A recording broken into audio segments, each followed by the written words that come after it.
अयोध्या कांड। अयोध्या कांड रामायण का दूसरा भाग है जिसके अंतर्गत श्री राम राज्याभिषेक की तैयारी, वनगमन, श्री राम भरत मिलाप तक के घटनाक्रम आते हैं।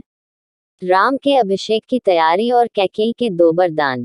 भरत के मामा युधाजित अपने पिता की आज्ञा से भरत को लेने के लिए अयोध्या आए थे। जय अयोध्या में पहुंचकर उन्हें बारात का समाचार मिला, तब वे भी जनकपुर जा पहुंचे। जनकपुर से लौटने पर कुछ दिन बाद राजा दशरथ ने भरत और शत्रुघ्न को कैकेयी देश भेज दिया। नाना और मामा ने उन्हें बड़े लाड प्यार से रखा। भरत की इच्छा अपने नगर लौटने की होती तो उनके नाना अनुरोध कर उन्हें रोक लेते। इस तरह ननिहाल में रहते भरत और शत्रुघ्न को काफी दिन हो गए। अयोध्या में केवल राम लक्ष्मण रहे। अब राम राजकाज में पिता का हाथ बटाने लगे। राम सदा दूसरों की भलाई की बात सोचते और सदाचार का पालन करते। जैसे वे नम्र और विद्वान थे, वैसे ही शूरवीर और पराक्रमी भी। छोटे बड़े सबसे वे प्रेम पूर्वक मिलते थे। क्रोध में भी किसी से दुर्वचन नहीं बोलते थे। प्रजा उनको बहुत चाहने लगी। राम के कामों से राजा दशरथ भी बड़े प्रसन्न थे। वे अब बूढ़े भी हो चले थे। उन्होंने निश्चय किया राम को युवराज बना दिया जाए।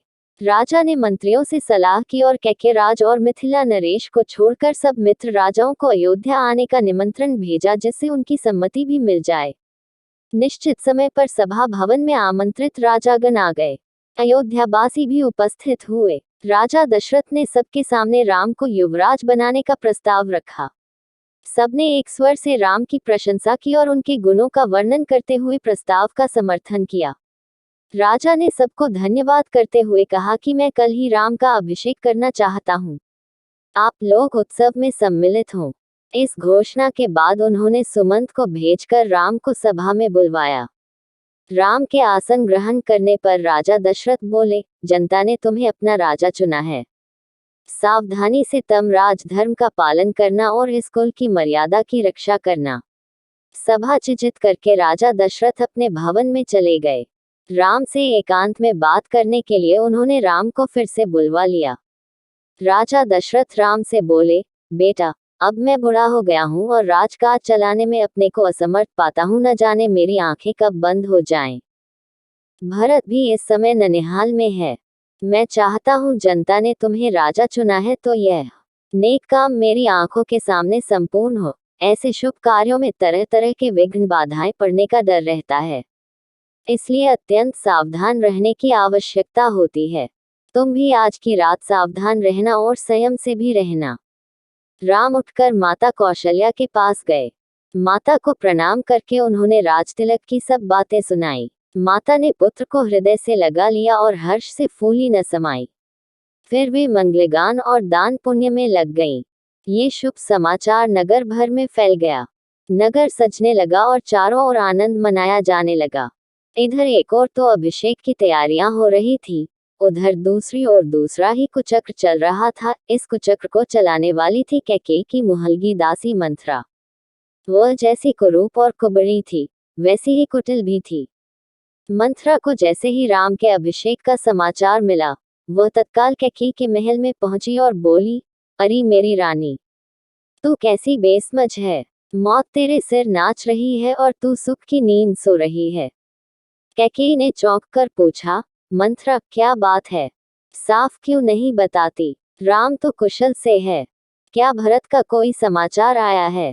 मंथरा बोली, और तो सब ठीक है, बस तुम्हारे सुख सौभाग्य का अंत होने वाला है। भरत को ननिहाल भेजकर राजा कल ही कौशल्या पुत्र राम को राजकाज सौंपने जा रहे हैं। ये सुनते ही कैकेयी बोली, इससे और अधिक प्रसन्नता की बात क्या होगी। मेरे लिए जैसे भरत वैसे ही राम। लो, यह हार मैं तुझे उपहार में देती हूँ। मंथरा ने हार लेकर फेंक दिया और बोली रानी, अक्ल से काम लो। मुझे तो ये देखकर आश्चर्य होता है कि तुमको अपने निकट का संकट भी दिखाई नहीं देता। राज पाकर राम का हृदय भरत के प्रति बदल भी सकता है। कौशल्या राजमाता होंगी और तुम उनकी दासी बनोगी। कैकेयी फिर भी विचलित नहीं हुई। तब लंबी सांस लेकर मंथरा फिर बोली, पगली रानी, राम के राजा होते ही भरत मारे मारे फिरेंगे। राजा की विशेष प्रिय होने के मद में तुमने कौशल्या के साथ कैसे कैसे दुर्व्यवहार किए हैं, ये तुम जानती ही हो। राजमाता होते ही वे उन सब का तुमसे बदला लेंगी।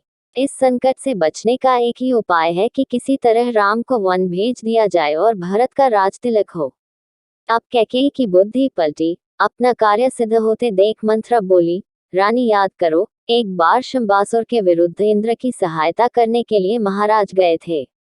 तुम भी पति के साथ गई थी। तुम्ही ने रणक्षेत्र में राजा के प्राणों की रक्षा की थी।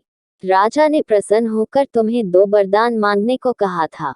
वे दोनों वरदान तुमने अब तक नहीं मांगे। अब मांग लो। कोप भवन में जा बैठो और जब राम की सोनगद खाकर राजा वचन दे, तब एक वरदान से भरत को राजतिलक और दूसरे से राम को 14 वर्ष का वनवास मांग लो। कैकेयी ने ऐसा ही किया। रात को जब राजा दशरथ कैकेयी के महल में पहुंचे तो उनको रानी के कोप भवन में जाने का समाचार मिला। इस खबर से राजा के प्राण सूख गए। कैकेयी उनको प्राणों से भी अधिक प्यारी थी। वे उनके शरीर पर हाथ फेर कर मनाने लगे। राजा ने कहा, तुम क्यों ऐसी रूठी पड़ी हो? तुझे मालूम है कि तेरी प्रसन्नता के लिए मैं रंग को राजा और राजा को रंग बनाने के लिए तैयार हूँ। यदि किसी ने तुम्हारा अहित किया हो तो उसका सिर अभी कटवा लूं। मैं अपने पुण्यों और प्राण प्यारे राम की शपथ लेकर कहता हूँ कि तुम जो कहोगी वही करूँगा। राजा ने जब राम की शपथ ले ली तो कैकेयी ने दोनों वरदान मांगे। राम के वनवास की बात सुनकर राजा सन्न रह गए और शोक के कारण मूर्छित हो गए। कुछ देर बाद जब वे होश में आए, तब राम कहकर उठ बैठे और कैकेयी को तरह तरह से समझाने लगे। वे कैकेयी से बोले, भरत को बुलाकर मैं उसका राजतिलक कर दूंगा, पर मेरे राम पर दया करो, मुझ पर दया करो। कि कैकेयी किसी तरह न मानी। वह बोली, राजन, आपकी बात रघुवंशियों जैसी नहीं है। आपके पूर्वजों ने सत्य पालन के लिए न जाने कितने कष्ट झेले। हरिश्चंद्र और शिव का नाम इसी कारण आदर से लिया जाता है। सत्य ही संसार में ईश्वर है। धर्म भी सत्य पर टिका है। सत्य से बढ़कर और कोई नहीं। सत्य को छोड़कर आप संसार को कैसे मुंह दिखाएंगे? रही मेरी बात, अगर आप वरदान नहीं देते तो मैं आत्महत्या कर लूंगी और आप इस कलंक और अपयश का भार जीवन भर ढोते रहेंगे। राजा समझ गए कि अब कुछ होने वाला नहीं।